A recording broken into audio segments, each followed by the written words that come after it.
ესე იგი cost of frisbee. ჩვენ უნდა შევეკითხოთ მომხმარებელს რამდენი frisbee-ის ყიდვა გინდა და ჩვენ შემდეგ უნდა დაუბეჭდოთ თუ ამდენი frisbee რამ ღირს. ან რამდენი უნდა გადაიხადოს გარკვეულ რაოდენობა frisbee-ში. ესე იგი შევქმნით ეს სვლადი უდრის და როგორც ნახეთ 15-ს. შემდეგ ახალი სვლადი უნდა შევქმნათ, მაგალითად შევქმნათ frisbee უდრის და მომხმარებელმა უნდა შეიყვანოს კონკრეტულად მთელი რაოდენობის frisbee-ის შეყვანის უფლება უნდა ჰქონდეს მომხმარებელს. ანუ აქ ჩვენ უნდა დავწეროთ int input კაფსები ბრჭყალი და მაგალითად აქ ჩვენ დავწერეთ how many frisbee do you want.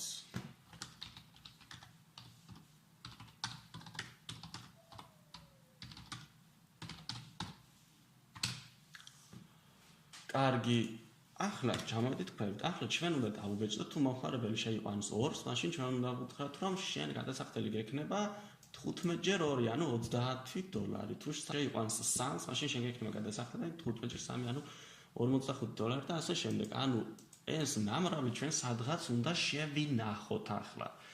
რაღაც სვლადში, ანუ შევქმნათ მაგალითად cost სვლადი უდრის და cost of frisbee გადავამრავლოთ frisbee-ზე. აი ამას. და ახლა ეს უნდა დაუბეჭდოთ. აი მაგალითად რამს დავაჭიროთ.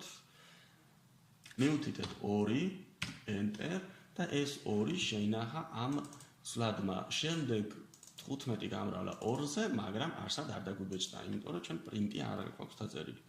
print გავხსნათ ბრჭყალი და აქ უნდა დავწეროთ ახლა you must pay გადავედით გვერდზე პლუსი დავწერეთ და ახლა აქ ესე იგი შენ უნდა გადაიხადო რამდენი, ესე იგი რამდენიც უნდა გადაიხადოს ინახავს cost-ი, ხო?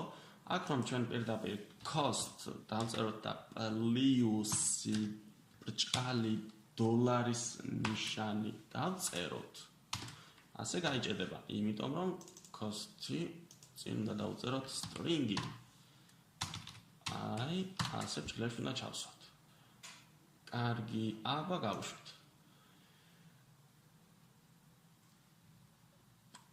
აქ ვუთხარით მაგალითად 2 enter და აქ გვიწერს რომ შენ უნდა გადაიხადო $30. თუ გავუშვეთ და ვეტყვით 3-ს, ვეტყვის 45, თუ გავუშვეთ და ვეტყვით 12-ს, ვეტყვის $180 და ასე შემდეგ. აქ შეგვიძლია space-ი დავწეროთ, რომ აქ პირდაპირ არ მიეწებოს ეს ჩვენი რიცხვი იმათ. კარგი. Submit continuous დავაჭიროთ, აქ ჩაგვითვალა